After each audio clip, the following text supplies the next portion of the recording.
Hello मेरे सारे भाई और बहनों। आज मैं तुम लोगों के लिए लाया हूँ हमारी साइंस का पहला चैप्टर जिसका नाम है केमिकल रिएक्शन एंड इक्वेशन। इस चैप्टर के मैं मेन पॉइंट्स लेके आया हूँ जो सीधे एग्जाम में पूछे जा सकते हैं, तो थोड़ा ध्यान से देख लेना। तो पहली चीज है रिएक्टिविटी सीरीज। अगर तुम्हें ये याद नहीं है फिर तुम ये चैप्टर करना भूल जाओ। ये चीज याद होनी बहुत जरूरी है क्योंकि इसमें से तुम्हें 2 नंबर का फिर 3 नंबर का सवाल लिखने का पक्का आएगा। तो मैं तुम्हारे लिए इसकी एक ट्रिक भी लाया हूँ, ध्यान से पढ़ लेना। कैटरीना ने कार मांगी, अल्टो जेन फरारी, फिर भी। तुम्हारे लिए एक और बार दोबारा बोल रहा हूं स्टार्टिंग से। कैटरीना ने कार मांगी, अल्टो जेन फरारी, फिर भी हाय क्यों मिली सिल्वर ओडी। समझ गए? तुम इस ट्रिक से याद कर सकते हो। अब हम आगे बढ़ते हैं। इस चैप्टर में कुछ इंपॉर्टेंट रिएक्शन है जिनमें से एक ये भी है, PbNO3 लीड नाइट्रेट का रिएक्शन। इसमें जब हम थर्मल डिकम्पोजिशन करते हैं ना लीड नाइट्रेट का, तो हमें मिलता है लीड ऑक्साइड और नाइट्रोजन। किसके साथ रिलीज होता है? इसके साथ, ऑक्सीजन के साथ। Nitrogen dioxide along with lead monoxide. इसका कलर क्या हो जाता है? येलो। और ये क्या होता है? कलरलेस। जब इससे सेपरेट हो जाता है तो नाइट्रोजन डाइऑक्साइड गैस के रूप में बाहर निकलती है। कैसी? ब्राउन फ्यूम्स की। अगला रिएक्शन FeSO4.7H2O। जब भी FeSO4.7H2O को हम लोग हीट करते हैं तो उसका रंग व्हाइट हो जाता है और बन जाता है सिर्फ FeSO4। जैसे कि मान लो मुझसे कोई लड़ने आ रहा है, तो जैसे ही सुनेगा भाई तेरी लड़ाई निखिल से है, उसका मुंह सफेद रख जाएगा ना उसका मुंह सफेद हो जाएगा सीधा ही। उसके बाद जब वो मेरे से लड़ेगा, वो मेरे से लड़ा तो मैंने इसका मुंह कैसा कर दिया? लाल कर दिया। और इसका रिएक्शन कैसे चेंज हो गया? FeSO4 कन्वर्ट हो जाता है FeTO3 में और बन जाता है रेडिश ब्राउन, क्योंकि मैंने इसको मार मार के लाल कर दिया।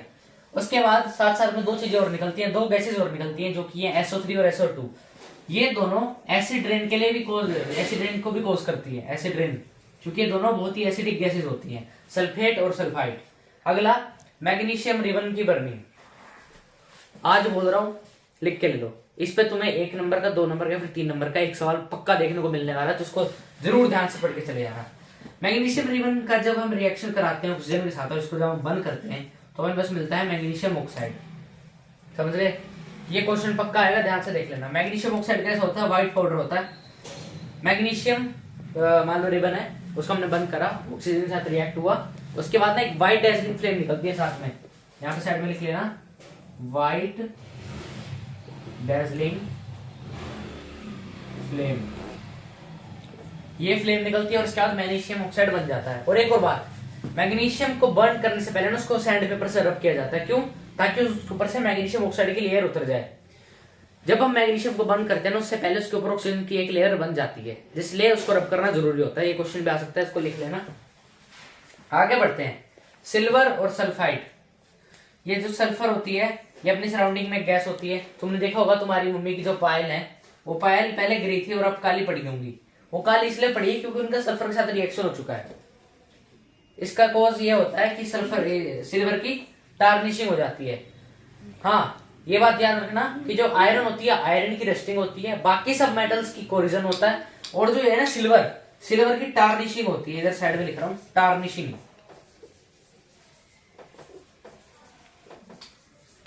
तो सिल्वर जब सल्फर के साथ रिएक्ट करता है ना तो ब्लैक रंग का हो जाता है, मतलब वो कोरोड हो जाता है एक तरीके से। अगला है कॉपर का रिएक्शन। ये बहुत इंपॉर्टेंट है, स्टैच्यू ऑफ लिबर्टी पे तुम्हें क्वेश्चन पक्का देखने को मिला है, पिछले साल भी आया था। कॉपर जब कार्बन डाइऑक्साइड और वाटर के साथ रिएक्ट करता है ना तो वो बना लेता है कॉपर हाइड्रोक्साइड और कॉपर कार्बोनेट। याद कर लेना, पक्का आएगा इस पे क्वेश्चन। मैं तुम्हारे लिए आज वही चीज लेके आया हूं जो एग्जाम में आएगी, फालतू की चीज नहीं पढ़ा रहा मैं आज। फिर अगला रिएक्शन बहुत इंपॉर्टेंट, कैल्शियम ऑक्साइड और वाटर का रिएक्शन। ये रिएक्शन बहुत ही ज्यादा विग्रस होता है और ये एक एक्सोथर्मिक रिएक्शन होता है क्योंकि इसमें हीट रिलीज होती है। तो इसमें क्या होता है, जो क्विकलाइम होता है हमारे पास कैल्शियम ऑक्साइड, उसको हम वाटर के साथ रिएक्ट कराते हैं। तुमने देखा होगा तुम्हारे घर में चूना है ना, हाँ वही जो तुम्हारी क्रश ने तुम्हें लगाया था, तो ये वही चूना है। इसको जब हम वाटर के साथ रिएक्ट करते हैं ना तो हमें मिलता है कैल्शियम हाइड्रोक्साइड, जिसको हम स्लेट लाइम और लाइम वाटर कहते हैं। ये एक एक्सोथर्मिक रिएक्शन होता है, विग्रस होता है, मैंने तुम्हें पहले बता दिया, देख लेना। फिर है हमारे पास इसी का रिएक्शन, स्लेट लाइम का रिएक्शन, इसको हम लाइम वाटर बोलते हैं, मैं बता रहा हूं। कार्बन डाइऑक्साइड टेस्टिंग हम ऐसे कर सकते हैं कि हम लाइम वाटर टेस्टिंग करते हैं। लाइम वाटर टेस्टिंग मतलब कैल्शियम हाइड्रोक्साइड का जब हम कार्बन डाइऑक्साइड के साथ रिएक्शन कराते हैं ना तो हमें मिलता है कैल्शियम कार्बोनेट और वाटर। कैल्शियम कार्बोनेट मिल्की होता है और शाइनी होता है। इस पे क्वेश्चन पक्का आएगा कि जब भी हम कैल्शियम हाइड्रोक्साइड का रिएक्शन कराते हैं कार्बन डाइऑक्साइड के साथ तो क्या बनता है, कैल्शियम कार्बोनेट बनता है, जो कि होता है मिल्की और शाइनी होता है। यही हमारे घर में शाइनी फिनिश हमें देता है। और जो ये फॉर्मूला है ना, यही सेम फॉर्मूला मार्बल का भी होता है, इसलिए कंफ्यूज मत होना। और इसके साथ एक पानी रिलीज होता है। ये रिएक्शन रिवर्सिबल भी है थोड़ा सा।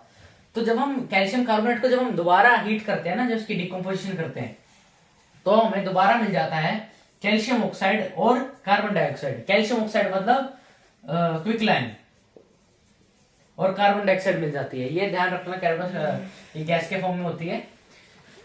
और अगला है लीड नाइट्रेट और पोटेशियम आयोडाइड का रिएक्शन। लीड नाइट्रेट और पोटेशियम आयोडाइड का जब भी रिएक्शन होता है ना, तो बन जाता है लीड आयोडाइड। और लीड आयोडाइड कैसी पीपीटी बनाता है, येलो पीपीटी।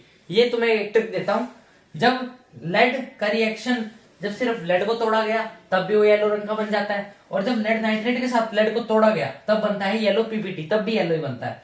और जो ये अलग बन जाता है ना पोटेशियम नाइट्रेट, ये कलरलेस होता है।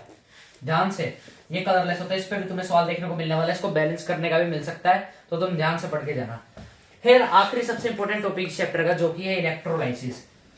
वाटर की इलेक्ट्रोलाइसिस होती है, दो चीजें होती है, एनोड और कैथोड। जो कैथोड होता है उस पर हाइड्रोजन जम जाती है, एनोड पे ऑक्सीजन जमती है। यही चीज इधर लिखी हुई है सेम टू सेम। याद रखना, एक क्वेश्चन पक्का एमसीक्यू में हाइड्रोजन और ऑक्सीजन का मास का पूछा जाएगा। मास का रिलेशन होता है 2:1। और जो वॉल्यूम होती है, ध्यान से सुना, वॉल्यूम बोल रहा हूं, मास नहीं बोल रहा हूं। वॉल्यूम की रेशियो होती है 1:8। हाइड्रोजन होती है 1, ऑक्सीजन होती है 8। और इसके साथ साथ हम टेस्टिंग भी कर सकते हैं कि कौन सी गैस प्रोड्यूस हो रही है, हाइड्रोजन की ऑक्सीजन। जब भी कैंडल के पास हाइड्रोजन लेके जाई जाएगी तो एक पॉप साउंड आएगी और कैंडल चली जाएगी, कैंडल बुझ जाएगी। और जब भी ऑक्सीजन साथ में जाएगी तो क्या होगा, वो और ज्यादा शाइन करने लग जाएगी, और ज्यादा ब्राइटली शाइन करेगी। तो अब तुम्हारा चैप्टर खत्म हो जाता है। अगली वीडियो में लाने वाला हूं कि बैलेंसिंग कैसे करते हैं, बहुत ही इजी ट्रिक के साथ। तो बने रहना हमारे चैनल के साथ। मैं हूं निखिल पुनिया, आप सभी का दोस्त, आप सभी का भाई।